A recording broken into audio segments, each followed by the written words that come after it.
এদিকে বিকেলে এক অনুষ্ঠানে স্থানীয় সরকার মন্ত্রী ও বিএনপি মহাসচিব মির্জা ফখরুল ইসলাম আলমগীর বলেছেন, একটা শক্তি দেশের স্থিতিশীলতা নষ্ট করতে চায়, তাদের পরাজিত করতে হবে।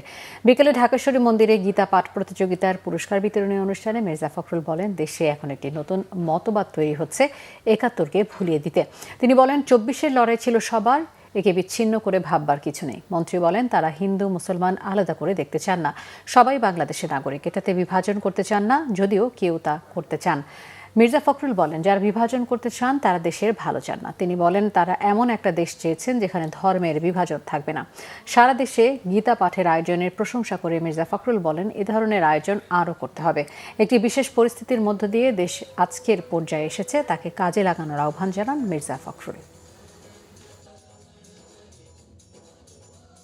২৪শে জুলাইয়ের যে গণঅভ্যুত্থান, ছাত্র গণঅভ্যুত্থান, আমরা আবার সবাই ঐক্যবদ্ধ হয়ে একই সঙ্গে লড়াই করেছি। সুতরাং এটাকে বিভাজন করে এটার সম্ভাবনাটাকে যেন আমরা নষ্ট না করি। যে যারা এটা করতে চায় তারা বাংলাদেশকে ভালোবাসে না, এখানে একটা ভিন্ন একটা ঘটনা লুকায়িত থাকতে পারে।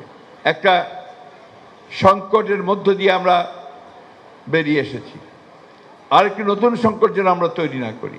এর মধ্যে আবার একটা শক্তি কিন্তু দেখেছেন, তারা কিন্তু চেষ্টা করছে আবার বাংলাদেশের এই স্থিতিশীলতাকে নষ্ট করার জন্যে। আপনারা আজকে দেখেছেন, আজকে অনেক বড় বড় জমায়েত করা হয়েছে, ১ মাসও যায়নি, এখন আবার সেগুলো করার চেষ্টা করা হচ্ছে। এগুলো আমাদেরকে সচেতন থাকতে হবে এবং সচেতন থেকে সেই সমস্ত শক্তিকে আমাদের পরাজিত করতে হবে।